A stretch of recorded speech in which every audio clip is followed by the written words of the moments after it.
دیکھتے ہو ایک دن تم بھی ان کا کھانا بنو گی۔ سعدیہ ہر دن اللہ سے دعا کرتی، یا اللہ مجھے اس عذاب سے بچا لے۔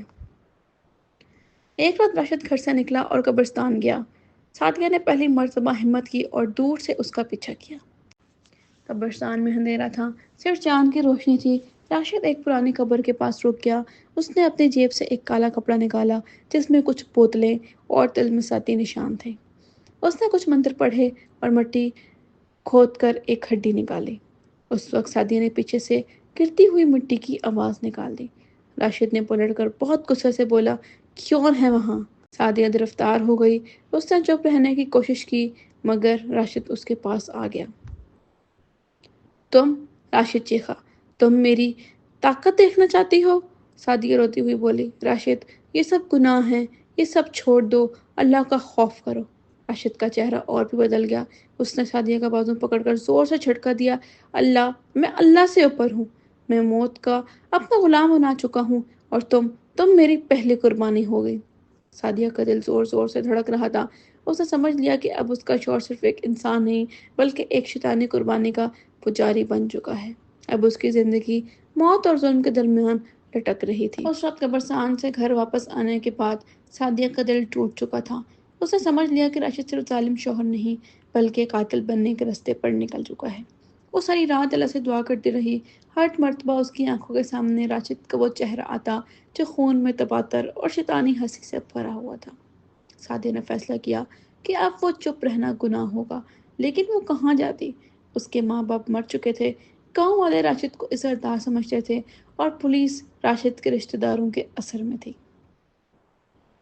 صبح راشد بالکل عام انسان کی طرح اٹھا۔ اس نے سعدیہ کے لیے چائے بنائی، مسکرایا اور کہا، کل رات جو دیکھا بھول جاؤ، یہ سب تمہاری سمجھ کے باہر ہے، تم میری بیوی ہو، میری رازدار بن جاؤ۔ سعدیہ کا دل دہل گیا۔ ایک دن پہلے جو آدمی اسے قربانی بنانے کی دھمکی دے رہا تھا آج وہی مسکرا کر میٹھا بن رہا تھا۔ یہ دو چہرے اس کے لیے اور بھی خوفناک تھے۔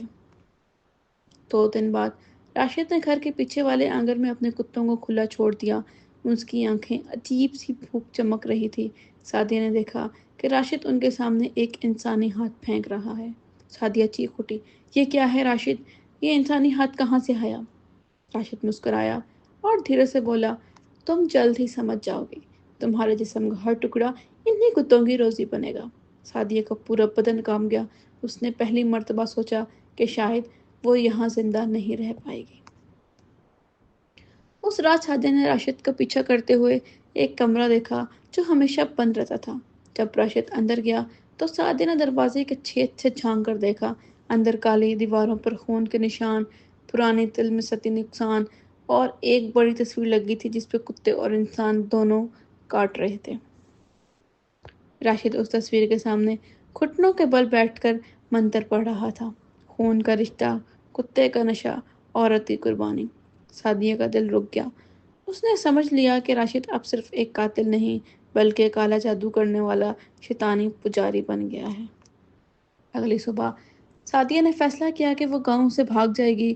اس نے اپنا تھوڑا سا سامان باندھا اور صبح کے وقت گھر سے نکل گئی، مگر جیسے ہی وہ دروازے تک پہنچی راشد وہاں کھڑا تھا۔ اس کے ہاتھ میں ایک بڑا چھرا تھا۔ تم مجھے چھوڑ کر کہیں نہیں جا سکتی سعدیہ، تم میری ہو اور تمہاری لاش ان کتوں کی دعوت بنے گی۔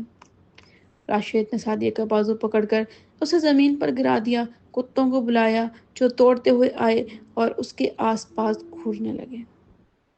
سعدیہ روتی ہوئی چیخی، اللہ کے لیے راشد مجھے چھوڑ دو۔ راشد کی آنکھوں میں خون کی پیاس چمک رہی تھی۔ اس نے سعدیہ کے سر پر چھرا تانا اور کہا، اب وقت آ گیا ہے، تم میری شیطانی طاقت کی پہلی قربانی ہوگی۔ سعدیہ کی چیخیں اندھیروں میں گونج رہی تھیں۔ اس کے سامنے موت کھڑی تھی اور پیچھے بھونکتے کتے اس کے جسم کا انتظار کر رہے تھے۔ راشد کا چھرا سعدیہ کے سر پر تانا تھا۔ سعدیہ روتی جا رہی تھی لیکن اس کی آنکھوں میں اب صرف ڈر نہیں تھا، ایک دعا تھی۔ اس نے زور سے چلایا، یا اللہ مجھے بچا لے، اس ظالم سے بچا لے۔ اور جب طور پر جیسے ہی اس نے دعا کی، راشد کے ہاتھ سے چھرا پھسل کر زمین پر گر گیا۔ جو کتے ہمیشہ راشد کے حکم پر بھونک رہے تھے اس رات انہوں نے عجیب رویہ دکھایا۔ وہ سعدیہ کی طرف نہیں بلکہ راشد کی طرف گھورنے لگے۔ اس کی آنکھوں میں ایک اجنبی غصہ تھا۔ سعدیہ نے دیکھا کہ راشد گھبرا گیا۔ نہیں، تم تو میرے ہو، میں تمہیں خون کھلاتا رہا ہوں۔ مگر کتے دھیرے دھیرے اس کی طرف بڑھنے لگے۔ راشد دوڑ کر اس تسملاتی کمرے میں گھسا اور دروازہ بند کر لیا۔ سعدیہ چپکے سے اس کے پیچھے گئی اور اندر دیکھا۔ اس نے دیکھا کہ راشد تصویر کے سامنے پاگل پن میں منتر پڑھ رہا تھا۔ میں تمہیں اور خون دوں گا، مجھے دھوکہ مت دو۔ مگر اس وقت تصویر سے لہو ٹپکنا شروع ہو گیا۔ کتوں کی بھونکنے کی آواز اور تیز ہو گئی، جیسے وہ خود طلسماتی قوت سے آزاد ہو رہے ہوں۔ راشد نے سعدیہ کو کھینچ کر اندر لایا اور اس کے گلے پر چھرا رکھا۔ تم میری قربانی بنو گی، ورنہ میری ساری طاقت ختم ہو جائے گی۔ سعدیہ چیخی، لیکن اسی دوران ایک کتا ٹوٹ کر اندر آ گیا اور راشد پر جھپٹا۔ راشد نے اسے دور کرنے کی کوشش کی، لیکن پھر دوسرا کتا بھی آ گیا۔ وہ منظر دیکھ کر سعدیہ کا جسم کانپ گیا۔ راشد کے اپنے کتے اس کے گوشت کو نوچنے لگے۔ سعدیہ ایک کونے میں چھپ کر یہ منظر دیکھتی رہی۔ اس کا ظالم شوہر جو اسے کتوں کو کھلانا چاہتا تھا، خود انہی کتوں کی دعوت بن گیا۔ صبح ہونے تک کتے چپ ہو گئے۔ گھر خاموش تھا، لیکن ہر دیوار پر خون کے داغ تھے۔ سعدیہ دھیرے سے گھر سے نکلی اور گاؤں والوں کے پاس بھاگ گئی۔ جب گاؤں والے آئے تو انہوں نے دیکھا کہ راشد کا صرف آدھا جسم بچا تھا، باقی سب کتے کھا گئے تھے۔ تلمساتی کمرے کی دیوار پر خون سے لکھا تھا، خون کا نشہ، موت کا انجام۔ گاؤں والے کام گئے، انہوں نے کتوں کو مار دیا اور گھر کو بند کر دیا۔ سعدیہ نے فیصلہ کیا کہ وہ اب گاؤں نہیں چھوڑے گی۔ اس نے اللہ کا شکر ادا کیا کہ اسے بچا لیا۔ وہ روز مسجد میں جا کر لوگوں کو ایک ہی بات کہتی، ظلم جتنا بھی بڑا ہو، اللہ کی عدالت اس سے بھی بڑی ہے۔ راشد، جو اپنی بیوی کو مار کر کتوں کو کھلانا چاہتا تھا، خود انہی کتوں کا شکار بن گیا اور اس کی کہانی ایک مثال بن گئی۔ ظالم کا انجام ہمیشہ برا ہوتا ہے۔